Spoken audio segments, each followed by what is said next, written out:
Good day to you all, comrades and friends. This is Global Weekly News, serial number 18. The first item, resignation of United Kingdom's Prime Minister. UK's Finance Minister presented a mini budget on United Kingdom's Finance Minister presented a mini budget on 23rd September. This was a pro-rich budget, severely criticized by the people. Liz Truss, the Prime Minister, resigned on 20th October after being in power for just 45 days. Rishi Sunak, aged 42, a man of Indian origin, was selected by his Conservative Party to become the next Prime Minister. On 14th August, Liz Truss expelled the Finance Minister. The cost of living for millions of British people has gone up enormously. Liz Truss framed laws to curtail the activities of militant trade unions. During strikes, there shall be no stopping of transport or any other infrastructure. Ceiling was fixed on bankers' bonuses. Unemployment allowance was reduced. The trade unions condemned vehemently these measures. The value of British pound got reduced to a 40-year low. On 17th October, new finance minister withdrew the tax cuts for the rich and almost the mini budget was also withdrawn. The mortgage interest rates went up. Even the IMF warned of growing inequalities due to government policies. On 19th October, the Home Minister also resigned. During her 43-day tenure, the Home Minister, the rights of asylum seekers, migrants, activists and workers were taken away by her. Though the Conservative Party has a majority in the Parliament or the Congress, there is no political stability. Due to neo-finance capital policies, Prime Minister is changed thrice this year itself so far. The opposition Labour Party is demanding an end to austerity measures and harmful policies of the government. The Labour Party demands immediate general election. As per Office of National Statistics, Consumer Price Index has gone up by 10.1% in September. This is the highest rise in 40 years. The food prices went up by 14.5% compared to last year. Housing expenses have increased by 20%. The movement called Enough is Enough comments that it is not enough for Liz Truss to resign.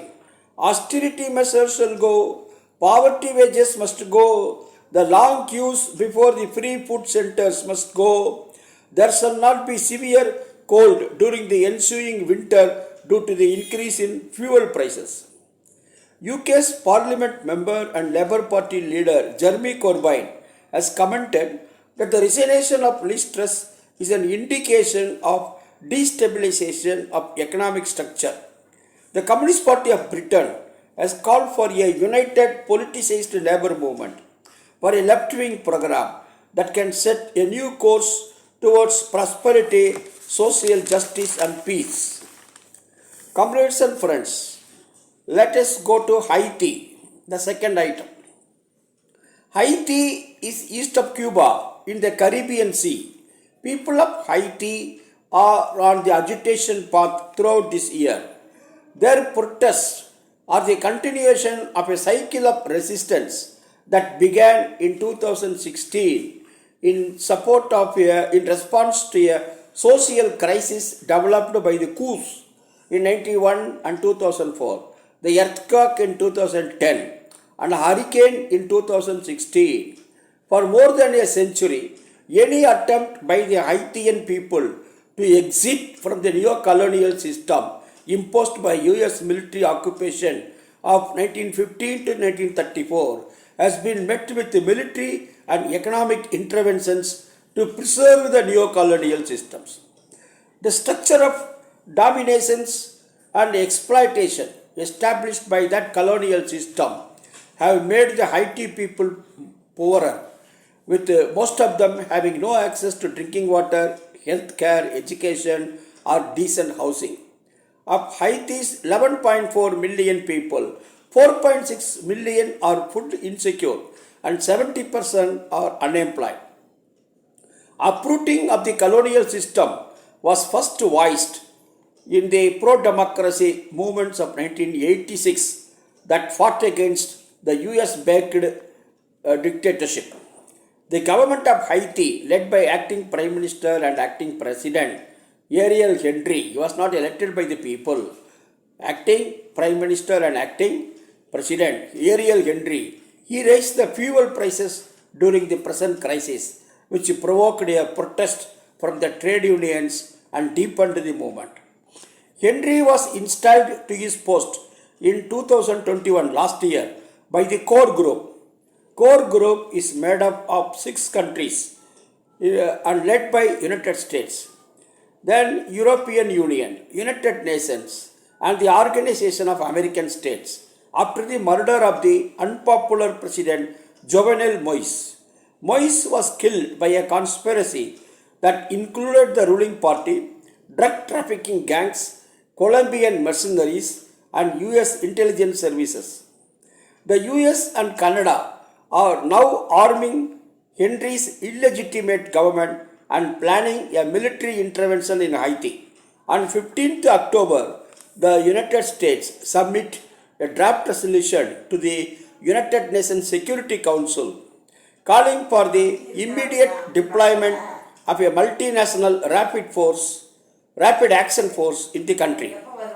Since the 1804 Haitian Revolution, the forces of imperialism have intervened militarily and economically against people's movements seeking to end the neo-colonial system.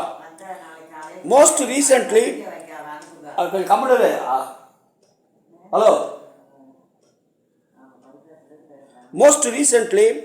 these forces entered the country under the auspices of United Nations via the United Nations Stabilization Mission in Haiti, which was active from 2004 to 2017.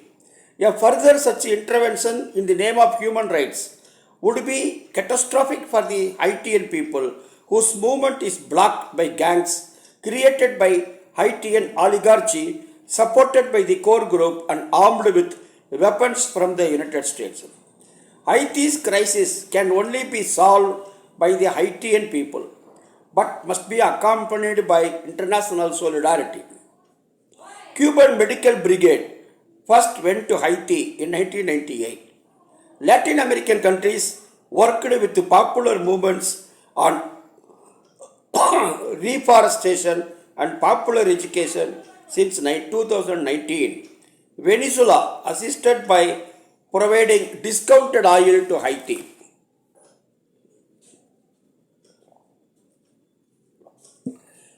The following demands must be supported by international solidarity. First, France and United States shall provide reparations, that means relief amounts, for the theft of Haitian wealth since 1804, including the return of gold stolen by United States in 1914. France also shall pay back $28 billion to Haiti. Second, US shall return Navassa Island to Haiti.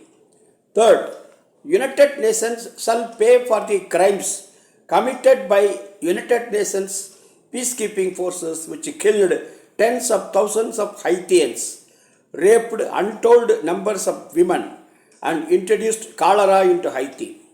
Fourth, Haitian people shall be permitted to build their own sovereign, dignified and just political and economic framework, and to create education and health systems that can meet the people's real needs. 5. All progressive forces of the world shall oppose the military invasion of Haiti. Comrades and friends, we go to Japan. Third item, naval exercises by Japan. In the first 2 weeks of October, the United States and Japan conducted one of the largest military exercises called Resolute Dragon. This exercise took place last year also, and this exercise will take place every year. United States conducted an important naval exercise in Sea of Japan with South Korean Navy, and then Japan, South Korea and United States conducted another exercise. The Sea of Japan borders Russia and China. US government considers Russia and China as great threat to its security. US military Major General said that they are prepared to rapidly respond to crises all over the Indo-Pacific region. Russian forces entered Ukraine on 24th February of this year. G7, namely Canada, France, Germany, Italy, Japan, Great Britain and USA, this G7 group has imposed sanctions on Russia due to Russia-Ukraine war. Japan is one of the founders of G7 since 1973-74.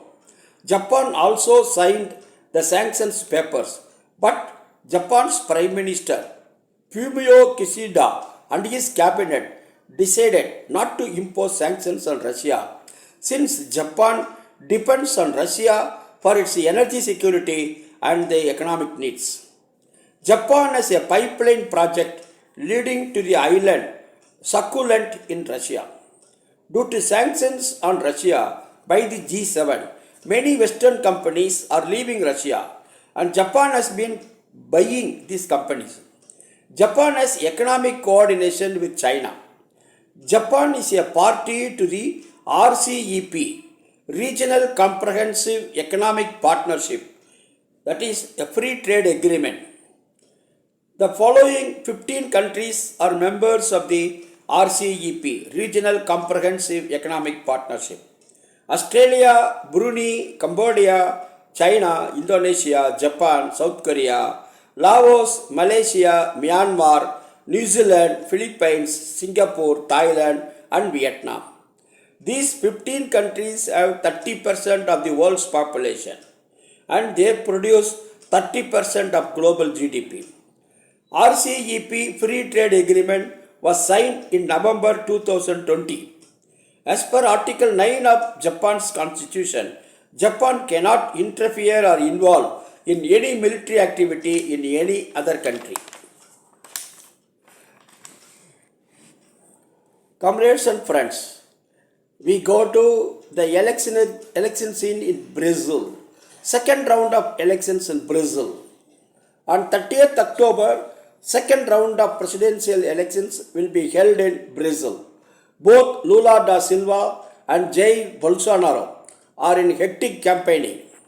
Brazil's Supreme Electoral Court President Alexander Moraes has said that spreading of allegations, scandals and fake news has intensified after the first round of elections on 2nd October.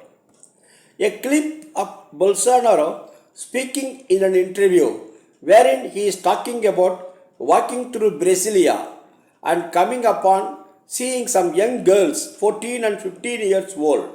He says that he saw that young girls were pretty and looked nice. He stumbled upon a brothel of young Venezuelan girls. This clip was shared among millions of people. That is, Bolsonaro is spreading the news that if Lula gets elected, there will be more and more brothels wherein Venezuelan girls will be there. Bolsonaro made a video with Juan Guaido of Venezuela. Juan Guaido lost the presidential elections in Venezuela to Nicolas Maduro. Nicolas Maduro is the actual president, but Juan Guaido says he is the real president. So he is an active supporter of Bolsonaro. The natural forests of Amazon in Brazil have to be protected in order to prevent any drastic changes in the climate. Bolsonaro is in close contact with selfish corporates, destroying these forests for their personal greed and profits. The corporates, they bribed the local politicians and officials. Bolsonaro was able to get more votes in the first round in areas where deforestation by the corporates is taking place. Lula da Silva in podcast has spoken about how we will promote the interests of the working class. Lula is speaking to the evangelicals also. Opinion polls have predicted 4 to 5% lead over Bolsonaro for Lula. So we all hope that Lula will be elected as the new president of Brazil on the second round of elections to be held on 30th October in Brazil. And that will bring about a socio-political changes all over the world. Fifth item is Egypt. Comrades and friends, there is a military dictatorship in Egypt for the past 10 years.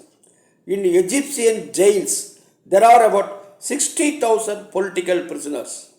Alaa El Fattah is on hunger strike. A prisoner is on hunger strike from 2nd April, demanding his release and improvement in jail conditions. He has completed 200 days of hunger strike in the jail. His physical condition has deteriorated. His family members and social activists are calling for international intervention for his release. Alaa is 40 years old. His sister is on a sit-in before the British Embassy office.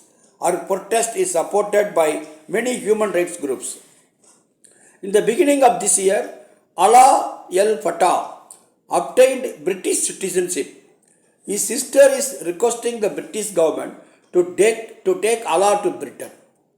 COP27, that is Conference of the Parties, Summit for Climate Change, International Summit for Climate Change, COP27, that will begin in Egypt on 6th November. Many world leaders will attend this important summit and raise their concerns on climate change.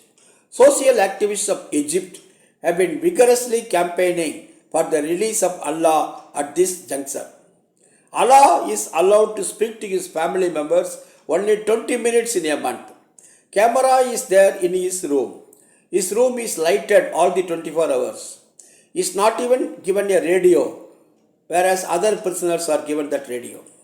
Alaa El Fattah played an important role in the pro-democracy movement in 2011 against the long-time ruler dictator Hosni Mubarak. In 2013, Abdul Fattah al-Sisi conducted a coup and came to power. Alaa was given 5-year imprisonment in 2014. Though Alaa was released in 2019, immediately he was again rearrested on false charges.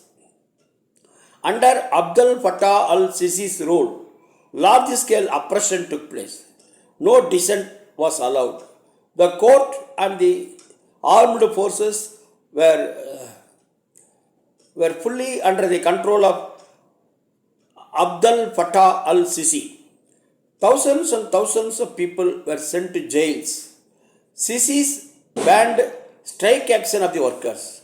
Government of Egypt may release some of the prisoners to earn the goodwill of the veterans attending the COP27 summit in Cairo from November 6th onwards. Comrades and friends, lastly we go to Africa, where we see growing anti-French sentiment. Comrades, Sahel is a region.